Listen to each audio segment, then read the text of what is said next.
Driven by Purpose is turning 50 episodes strong. We're going to talk about all we've accomplished today on Driven by Purpose.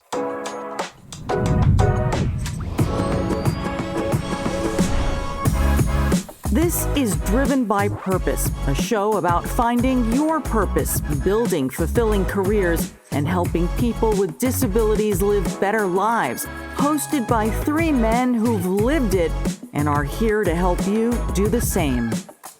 Special thanks to our presenting sponsor, Clean Logic, a leading bath and skincare company and a true pioneer in creating inclusive workplaces and increasing employment opportunities for people with disabilities. What's up, everybody? Welcome to another episode of Driven by Purpose. Not just any episode, our 50th episode. We made it to 50, everybody! Shout out to our fearless leaders, Isaac Shapiro and Mike Gesser, the co-founders of the Inspiration Foundation and Clean Logic, and also the reason we're here. Guys, shout out to you guys. Thank you for basically creating this whole platform and everything you've done to get us to this point. 50 episodes, man. That's 50. Pretty amazing. Thank you. Good job, thank you, Evan, for making us look good and getting us up on here and making it happen. This has been a team effort, so excited to be at 50, and we got Fred behind the scenes as well. So, no, I'm very excited for this episode. Mike, when you think about the 50 episodes we've knocked out so far, what comes to mind as the most impactful for you so far? So I would say personally impactful and then outwardly impactful. I think from a personal standpoint, it gives me a way to talk about my experiences as a father to a child with disabilities and how it's affected my life, and to be able to speak with the two of you about it who have, Evan, you are also a father of a daughter, and Isaac, you grew up with a mother who's disabled. So I think we all have a very unique bond and common experiences, and never in my life before this have I ever had an outlet or people to talk to about it in the manner in which we do. So it's hugely like it's healing, I guess you could say. Yeah. And it allows me to like just talk about the things that I never thought I needed to, but didn't realize it until I started to. So it's amazing for me in that respect, personally. But also I think being able to talk to the world about these types of things and show people there are so many different great people and businesses and opportunities that exist for people with disabilities, and the families and friends of people with disabilities is also hugely rewarding. I think it ties a lot in with what we do at Clean Logic. We want to create this model that businesses can follow to increase the employment for people with disabilities. So there's not one unique moment that was like, oh my God, it's the combination of everything and what we've done and continue to do. And I can't wait till we have 5,000 episodes. That's awesome. Isaac, what about you, man? Yeah, it's a tough one. As you gave me some time to even think about it, I'm still like, where do I even begin? I think what really gets me excited is really talking about purpose. I think just through my journeys, I've met so many people that don't have purpose, and I even hear people at our company who didn't have purpose, and they're like, wow, this is what my purpose is now. And so what we named Inspiration Foundation, because my mom was inspiring, but I think it comes down to purpose, and I think we're really telling what purpose can do for people. And I think the two, it's tough. I think having, outside of my mom and, telling our story, I think it was great to have, Brady on this story and really showing what purpose can do and how you end up with a career to help, your daughter. Yeah. And I also just love Drew Davis, recently, and what he stood for in so many aspects, and really giving people with disabilities that dream of like, hey, you can make it, you can be an entrepreneur. So I think it's what we're doing. I still feel what we say in our business group, living in the gap, and entrepreneurs, we tend to never look at the successes and small wins But I'm very grateful that we're at 50. But we still have so much more that we're doing and building. But I'm really, really, grateful for what we've put together and accomplished so far. So what about you, Evan? Yeah, what about you? Well, you- I love that. This show has taken my. I feel like I'm like this emotional dad who has all these feelings about, like, you're this father of this kid with a disability, and you have all these emotions, and you just want to go out and change the world, right? But you don't know what you don't know. And then you sit down with you two guys, you're successful entrepreneurs, and you've introduced me to this whole other world of these really successful business people, yourselves included, who are fighting like hell for kids like ours, families like ours, that it's not just to make a successful product, but to make sure that, people like Sydney and can go out and find work families and employment and live independent, successful lives. And the fact that you guys are going out there and fighting every single day and bringing on people who are doing that for their full-time jobs, not just like as like things that they're doing in the background, like in addition to a full-time job, like that is their life's mission.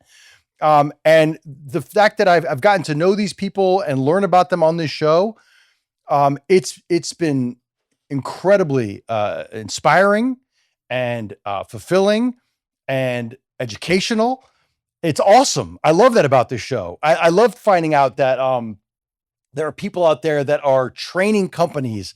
Here's the playbook for how to bring on more people with disabilities and how to make it work, not only for them, but for your company, and how to make your company better. It's not just the right thing to do and the moral and ethical thing to do, but also it makes business sense. It's good business. It's good business.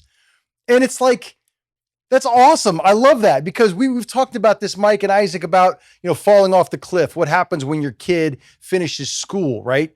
My daughter's 10 years old. She's in 4th grade right now. We're already talking to families that are like, when high school's over, you have them in school and there's a path up until high school's over. And then it's like, then what? Well, you guys are helping us figure out the then what. You guys are helping to put that plan in place so we know what options are out there. Like, you're helping families like mine, and in turn we get to help all the families that are out there that have no idea what lies ahead for us. You're helping us like realize that there's hope and options and opportunities for families like ours, for kids like ours, to have success in the real world outside of like the little bubbles that we've built for them. And that's amazing.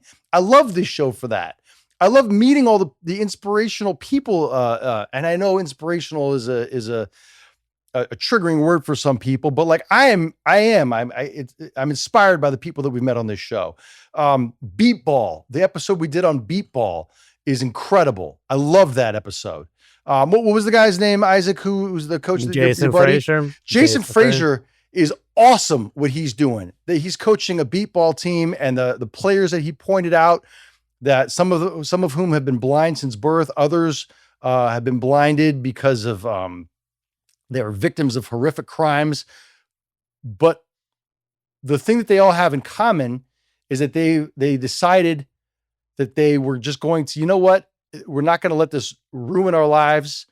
We're going to figure out ways to go out and enjoy life and seize the day and come together to play a sport that we all love. And they play beatball together, and it's incredible. And Jason is a tremendous leader in that sense. And to have him on the show, I didn't even know what beatball was until he was on the show.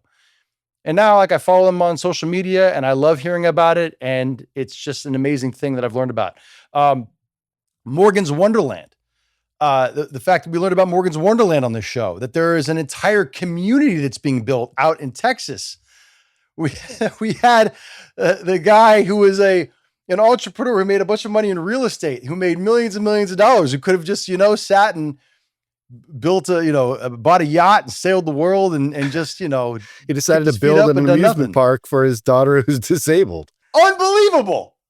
Built not only, and by the way, didn't just stop there, built an amusement park, built an inclusive hotels, inclusive hotel, a sports park, a hair salon. And now he's building the center of excellence to teach other companies on how to be accessible. So, and let's not forget, even our friends with Walmart and what they've been doing around accessibility. So, Amazing.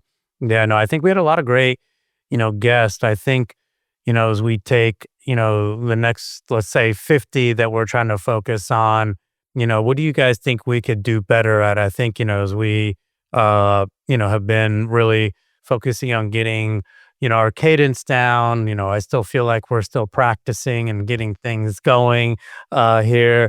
Like I said, at age 80 is when I will start to take a look at being a professional podcaster.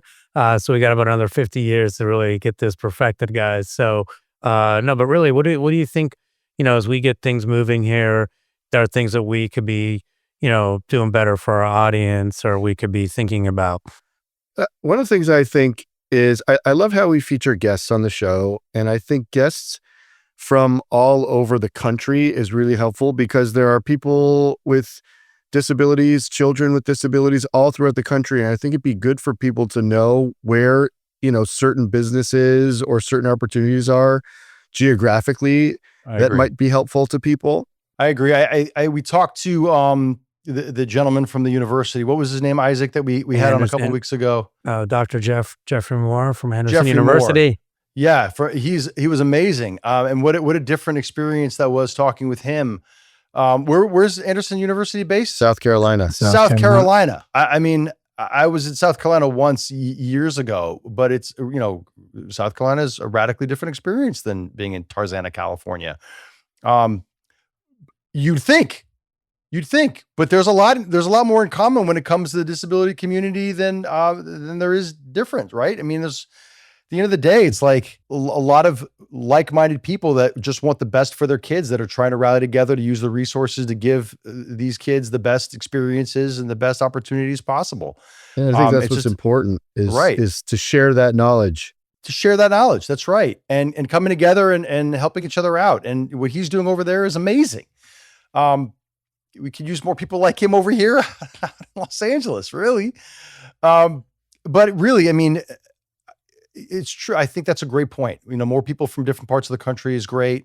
I'd love to hear from more entrepreneurs. I love the fact that we're talking to big business people. I love that. I love that we're getting a variety of people, big business leaders, small business entrepreneurs, and everybody in between.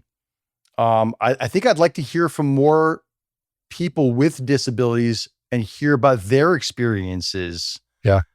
As we move forward. Totally agree. So maybe that's something that we focus on also. I think that gives a different perspective also. I think our audience, there's the entrepreneur part of our audience that probably could or will benefit from hearing the perspective of someone with a disability, what they navigate, things like that.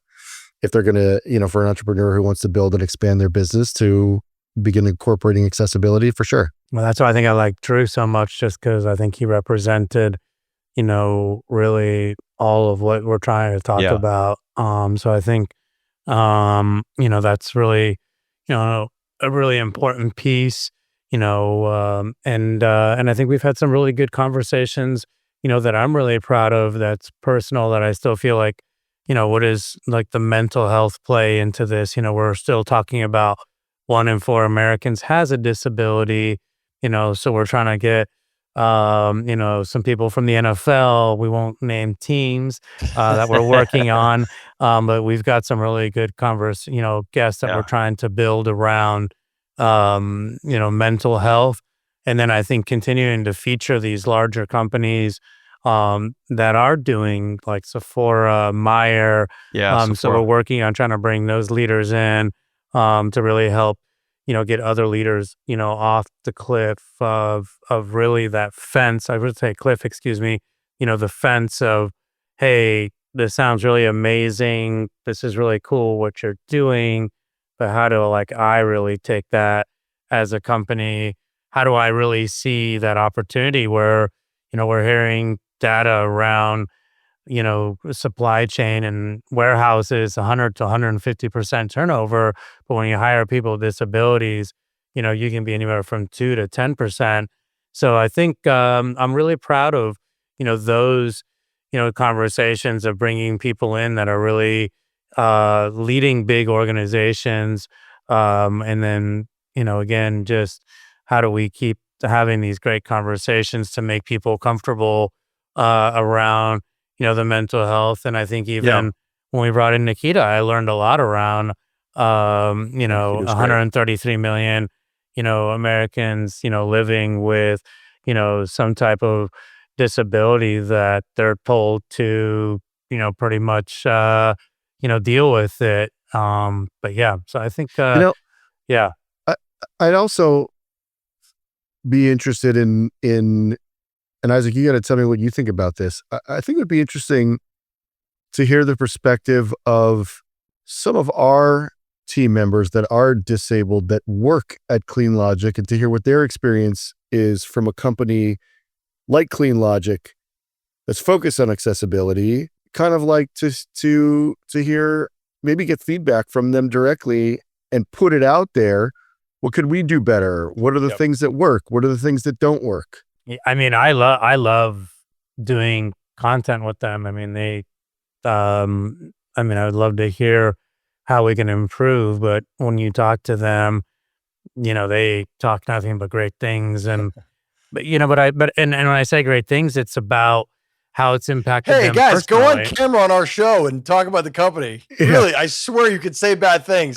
But I think that was a good one. But what I really like about what they say is they talk about how it's impacted them personally because they didn't have friends or doing that. So I think it's really, really, that's the part that I love is it's more than the job. Whereas people that don't have a disability would probably see it as a 9 to 5, and it isn't what these individuals. So we would love to feature them. Because I think they'll talk more than the job. And I think that's what I love about bringing purpose to these individuals' lives, Yeah.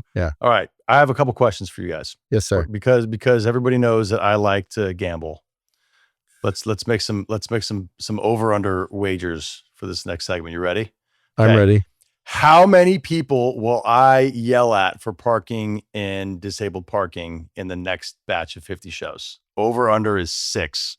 Next 50 shows, and that'll take us 15 weeks. That's almost a full year. No? Will I yell at yell at more than 6 people? 6.5 in 15 weeks. It'll take us 15 to 20 weeks to do that. So almost half a year. 6 people. 6.5 is the over under. Will I yell at 6.5 people?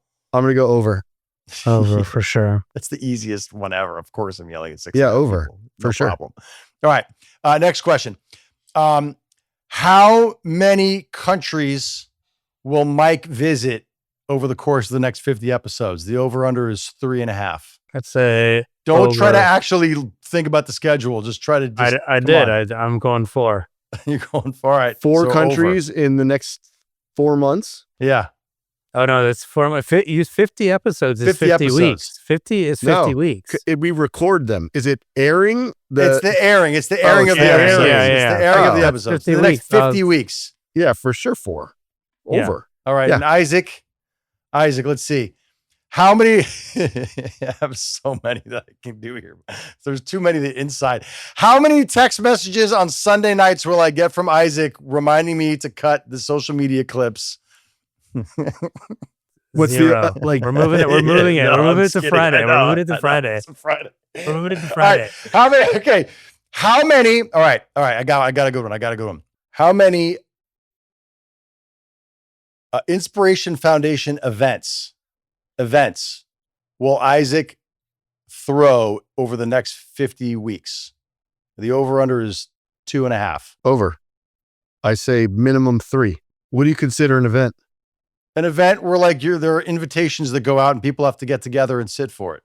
Over. And there will be a food item served. No, I'm going under for over. sure. I'm going under. I'm going under. I'm going over. You're saying under, but I'm going over too. I don't believe that for a second. Remember, we have Jeremy now. Jeremy. Yeah, you got Jeremy now, dude. Come on.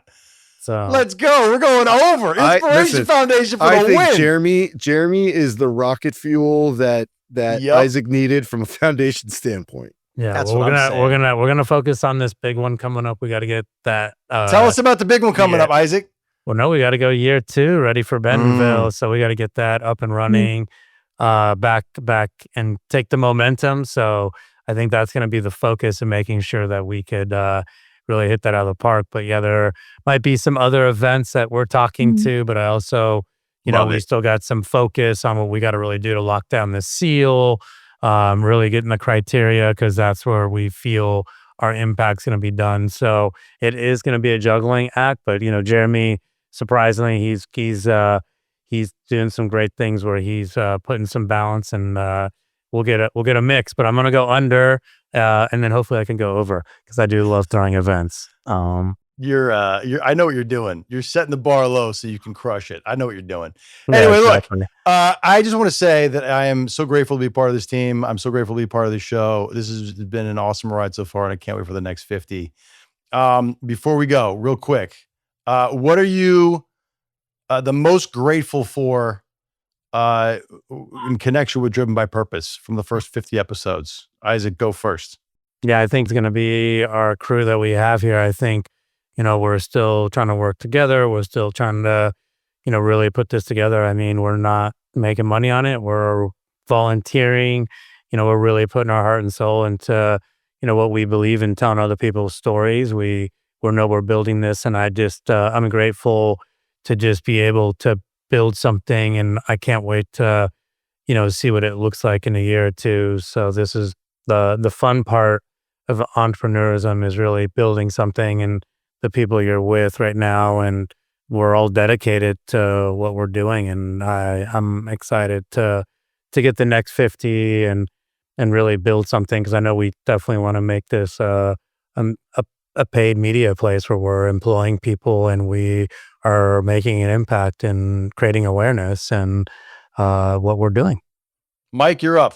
Yeah, so I'd say most grateful for the crew and our shared purpose. We are all doing this because we are incredibly passionate about purpose and disability community and changing the world for people with disabilities and their families. But I'm also incredibly grateful, and we would do this no matter what, but I'm also incredibly grateful for the people that do tune in and listen and hear and share and like and subscribe, because our work, this show that we do, it's us talking, but the impact comes when it gets out there.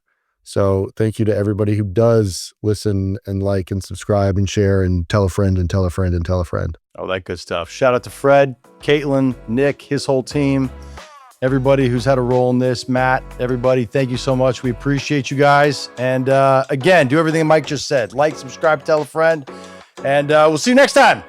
Driven by Purpose. Thank you, everyone. Thank you.